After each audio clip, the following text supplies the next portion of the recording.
1er des dispositions générales. Article 1er. Il est créé en République démocratique du Congo un ordre national dénommé Ordre national des héros nationaux.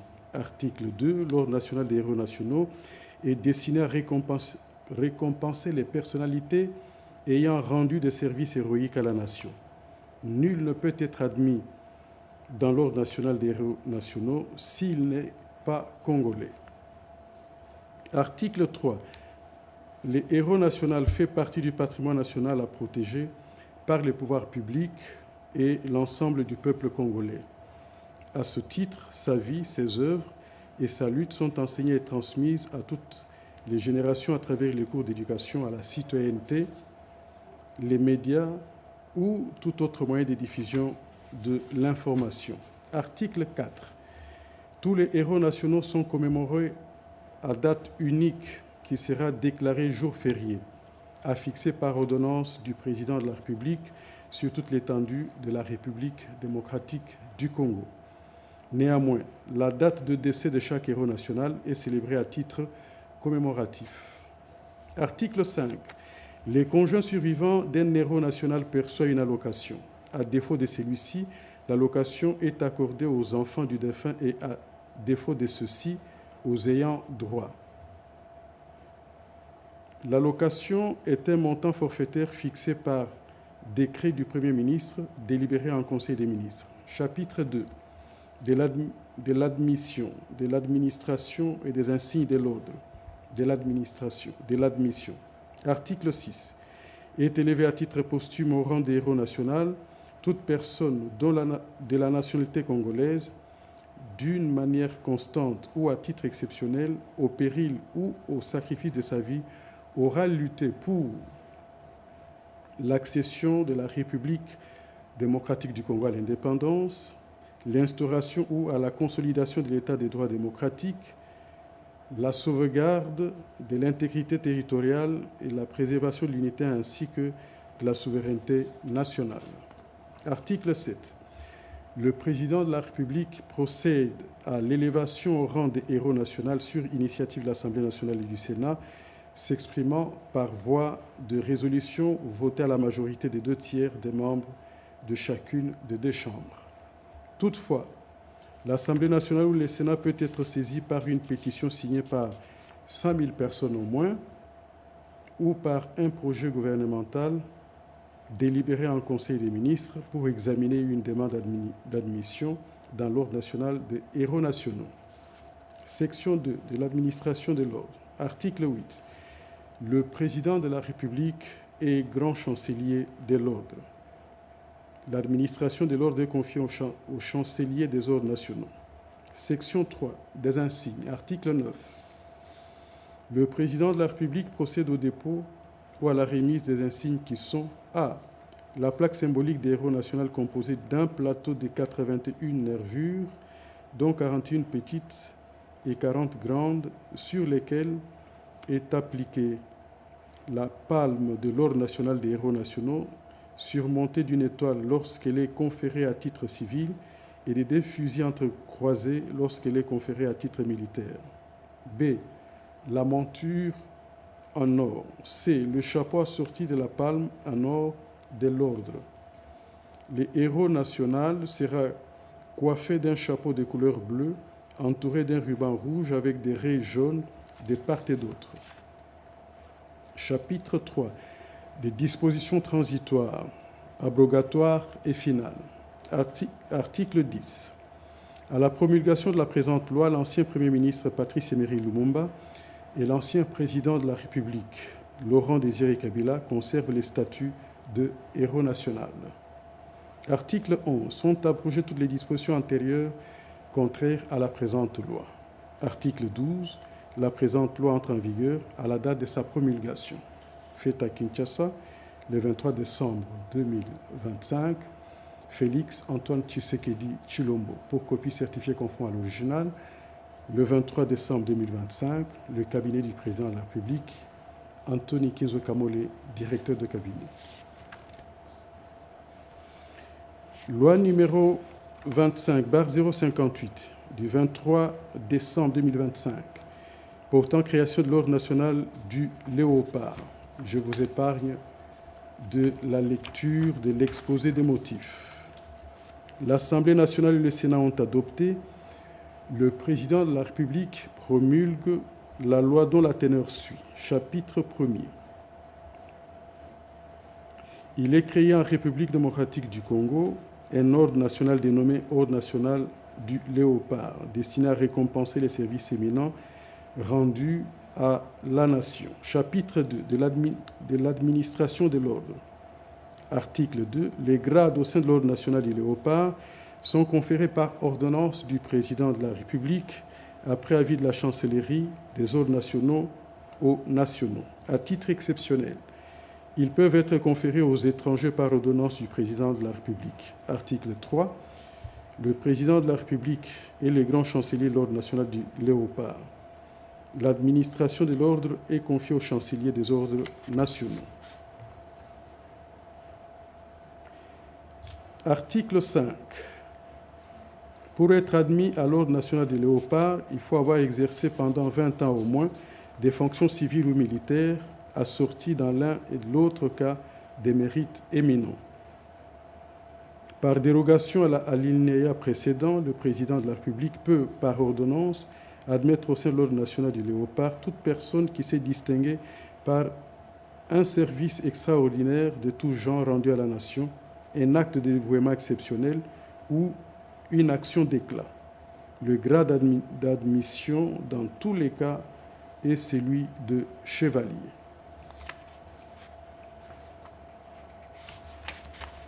Article 6. L'avancement en grade est hiérarchisé. Pour être promu au grade supérieur, il faut réunir les conditions suivantes. A. Au grade d'officier, avoir été chevalier pendant 5 ans au moins et justifier des mérites acquis à ces grades. B. Au grade de commandeur, justifier des mérites acquis au grade d'officier et avoir presté pendant 5 ans au moins en tant que tel. Au grade de grand officier, avoir fait montre des mérites pendant 3 ans au moins en qualité de commandeur. D. Au grade du grand cordon, avoir accompli 3 ans au moins comme grand officier et justifier des mérites acquis à ces grades. Chapitre 7. Des dispositions transitoires, abrogatoires et finales. Article 17. Les personnes ayant été admises ou promues du fait de l'ordonnance loi numéro 66-329 du 24 mai 1966 portant création de l'Ordre national du léopard sont réhabilitées au grade équivalent prévu dans la présente loi. Les personnes ayant été admises ou promues du fait de la loi numéro 009-2002 du 5 août 2002 portant création de l'Ordre national héros nationaux, tel que modifié et complété par le décret numéro 012/2003 du 30 mars 2003 portant création de l'Ordre national de héros nationaux Kabila Lumumba, conserve les grades équivalents prévus dans la présente loi. Article 18. Sont abrogées toutes dispositions de la loi numéro 009/2002 du 5 août 2002 portant création de l'Ordre national héros nationaux, tel que modifié et complété par le décret loi numéro 012/2003 du 30 mars 2003, ainsi que toutes les dispositions antérieures contraires à la présente loi. Article 19. La présente loi entre en vigueur à la date de sa promulgation. Fait à Kinshasa le 23 décembre 2025, Félix Antoine Tshisekedi Tshilombo, pour copie certifiée conforme à l'original, le 23 décembre 2025, le bureau du président de la République, Anthony Kinzo Kamole, directeur de cabinet. Loi numéro 25/061 du 30 décembre 2025, modifiant la loi numéro 22-069 du 27 décembre 2022 relative à l'activité au contrôle des établissements de crédit. Je vous épargne de la lecture de l'exposé des motifs.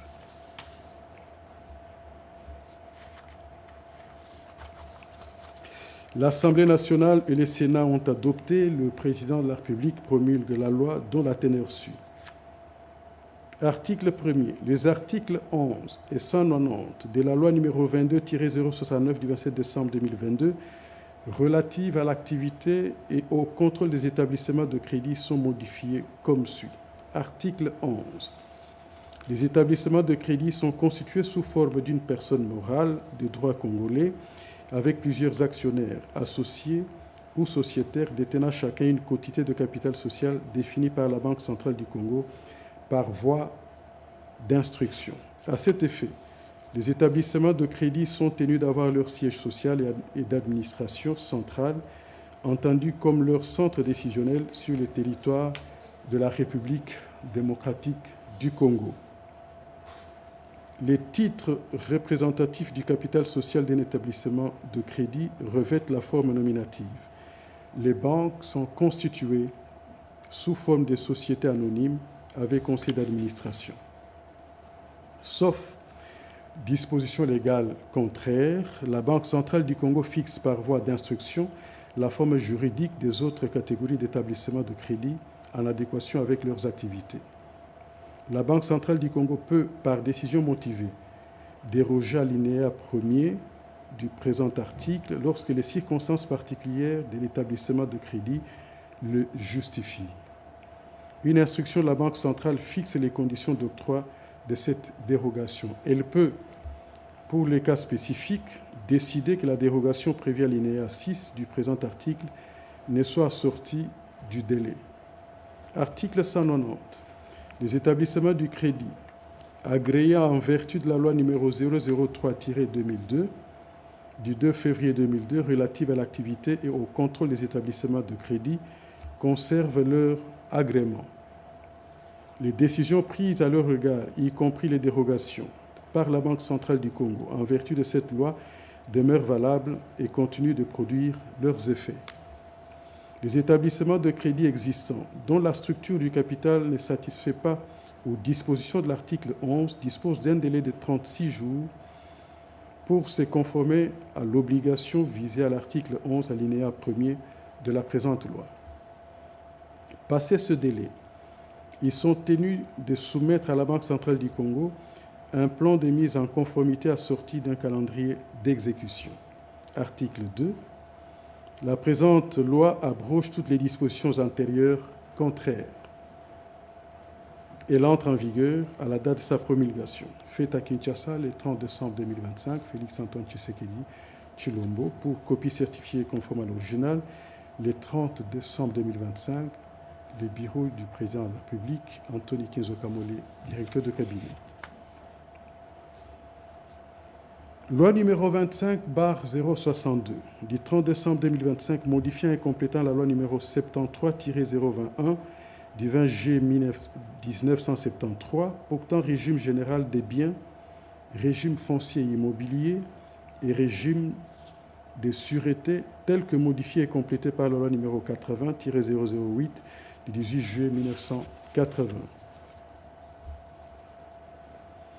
L'Assemblée nationale et le Sénat ont adopté. Le président de la République promulgue la présente loi dont la teneur suit. Article 1er.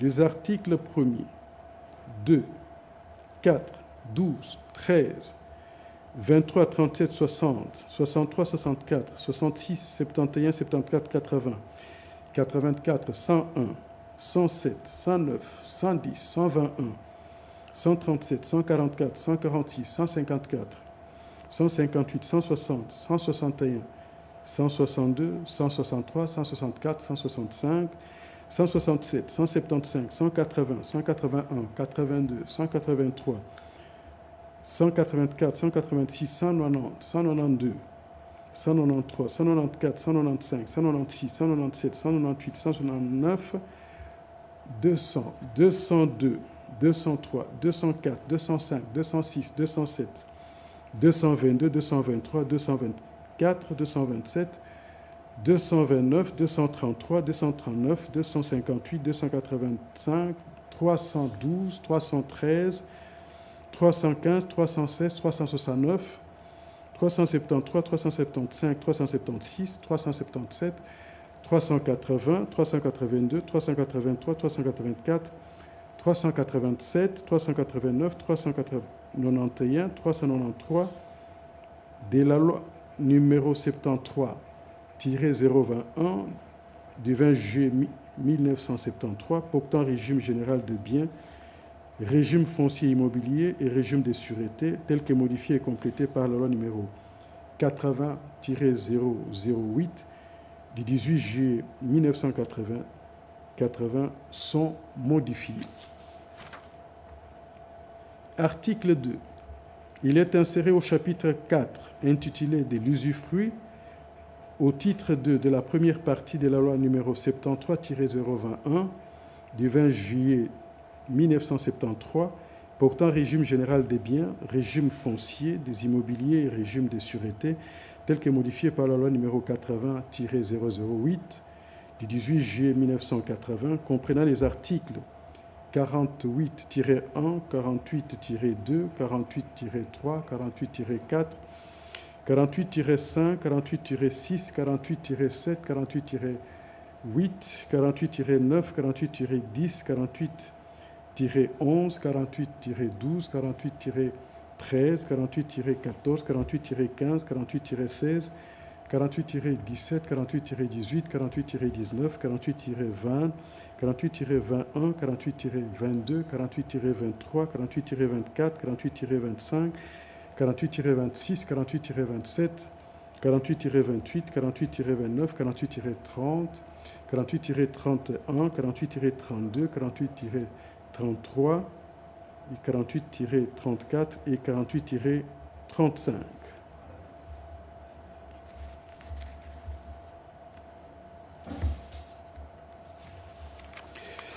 Article 4.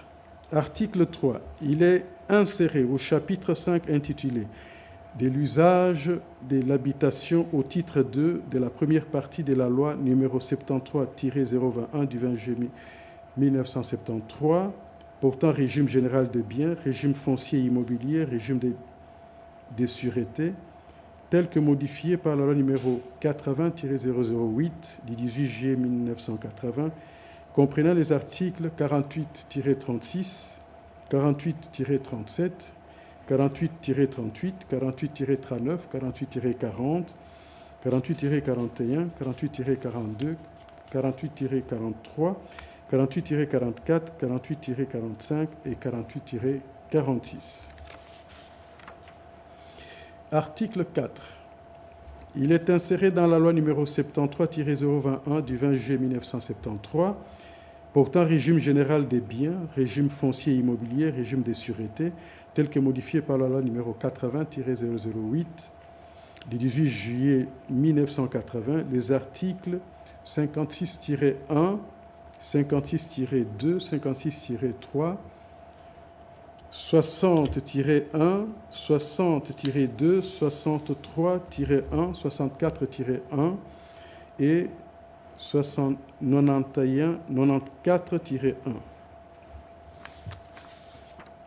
Article 5. Il est inséré dans la loi numéro 73-021 du 20 juillet 1973 portant régime général des biens, régime foncier et immobilier et régime de sûreté, tel que modifié par la loi numéro 80-008 du 18 juillet 1980, les articles 175-1, 175-2, 175-3, 175-4, 175-5, 175-6, 175-7, 175-8, 175-9 et 175-10.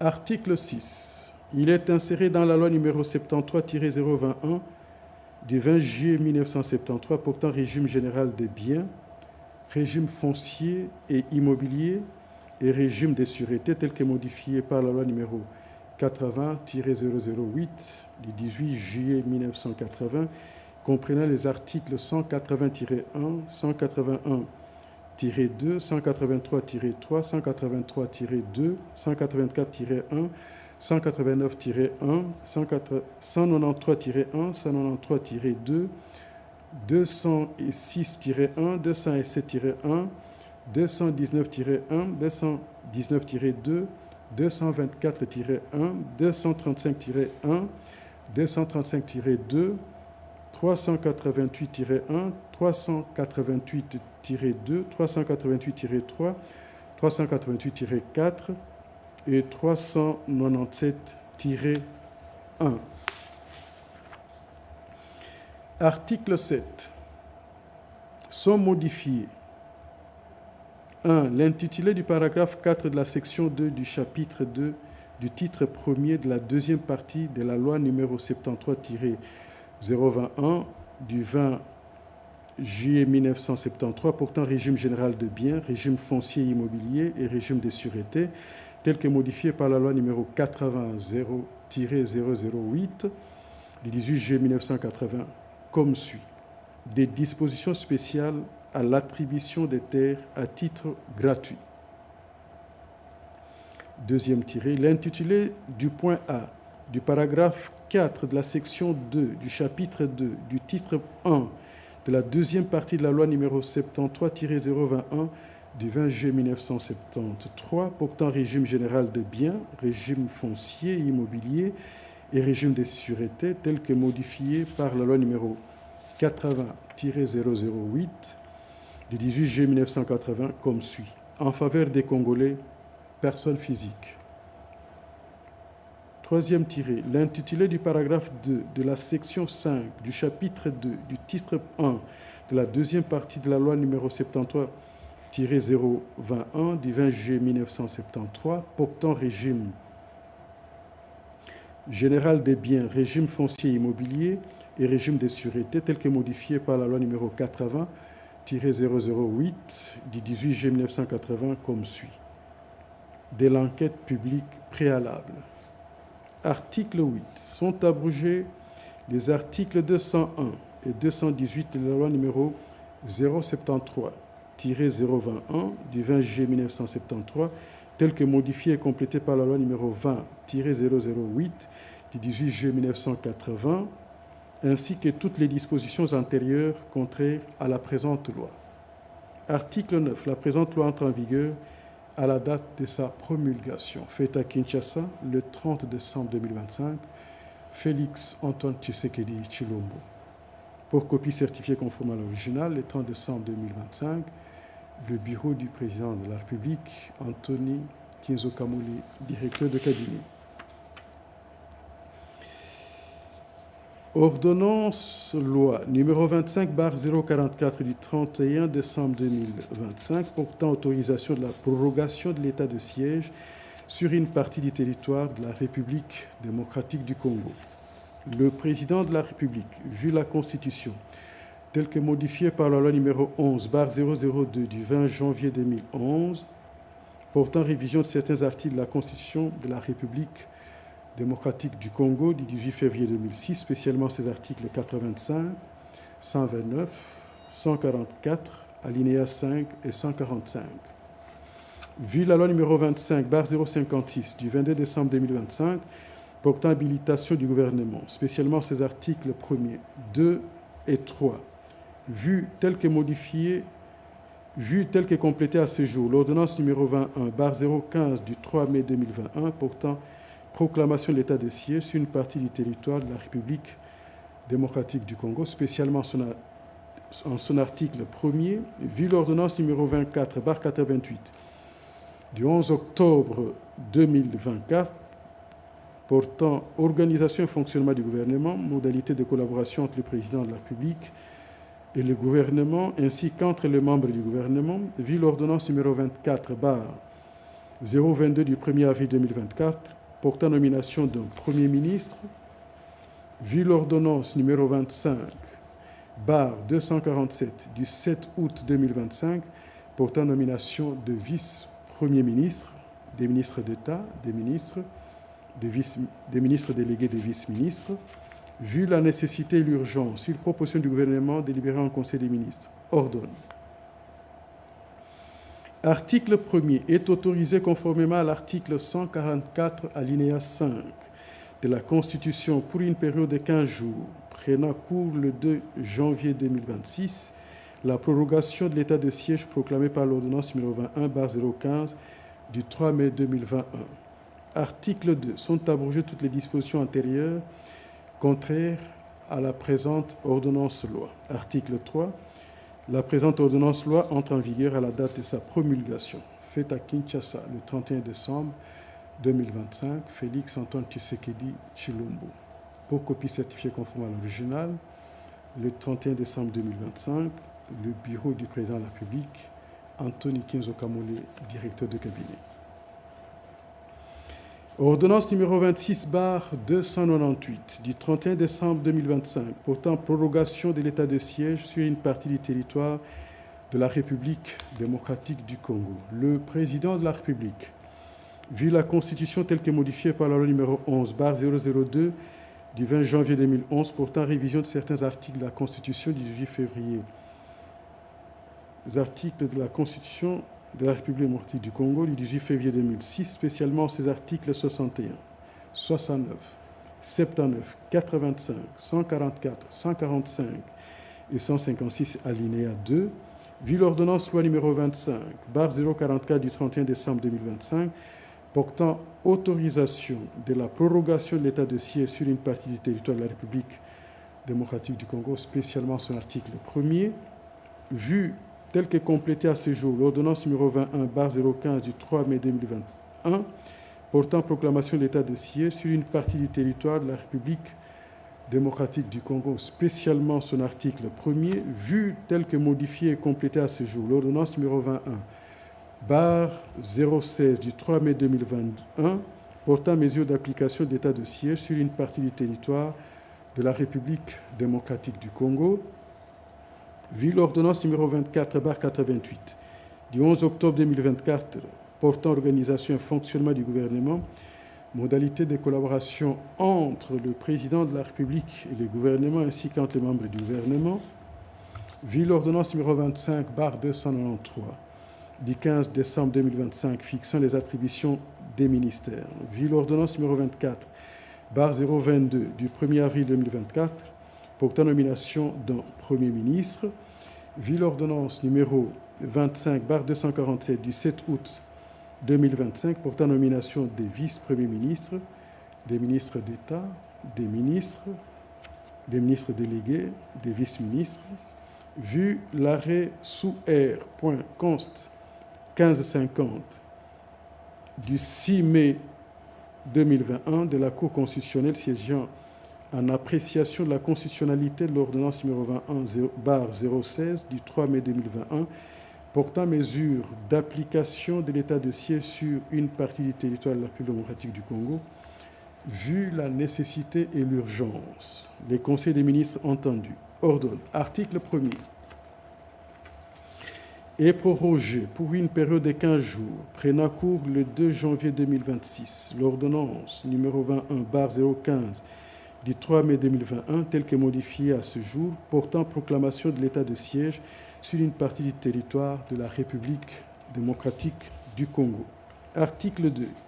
Sont abrogées toutes les dispositions antérieures contraires à la présente ordonnance. Article 3.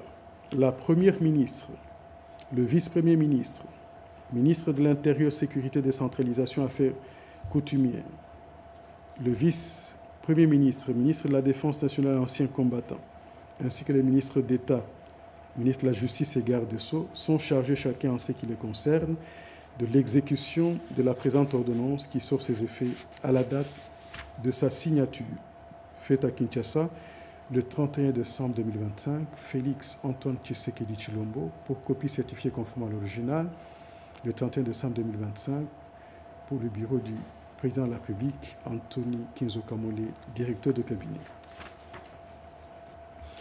Et enfin, ordonnance numéro 25/299 du 31 décembre 2025 portant nomination d'un inspecteur général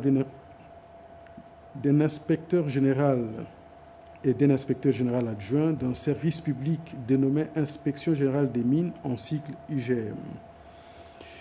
Le président de la République, vu la Constitution telle que modifiée par la loi numéro 11/002 du 20 janvier 2011 portant révision de certains articles de la Constitution de la République démocratique du Congo du 18 février 2006, spécialement ces articles 79 et 81, vu la loi numéro 007/2002 du 11 juillet 2002 portant code minier tel que modifié et complété à ce jour, Vu l'ordonnance numéro 24/88 du 11 octobre 2024 portant organisation et fonctionnement du gouvernement, modalité de collaboration entre le président de la République et le gouvernement ainsi qu'entre les membres du gouvernement, vu l'ordonnance numéro 25/293 du 15 décembre 2025 fixant les attributions des ministères, vu l'ordonnance numéro 24/022 du 1er avril 2024 portant nomination d'un Premier ministre, vu l'ordonnance numéro 25/247 du 7 août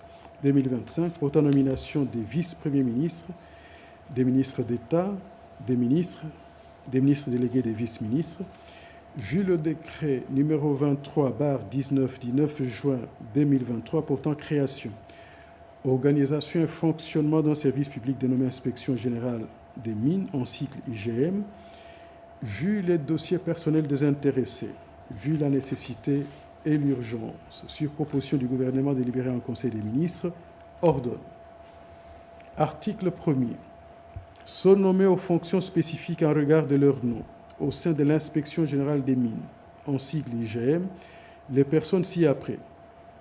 Messieurs Raphaël Kabengele, inspecteur général, Messieurs Jean-Paul Kilembe Soyanfou, inspecteur général adjoint. Article 2.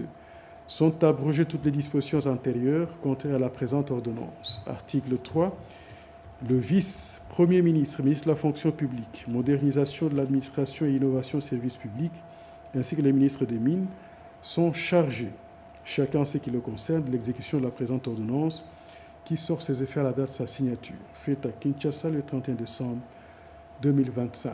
Félix Antoine Tshisekedi Tshilombo, pour copie certifiée conforme à l'original, le 31 décembre 2025, les cabinets du président de la République, Anthony Kenzo Kamole, directeur de cabinet. Merci.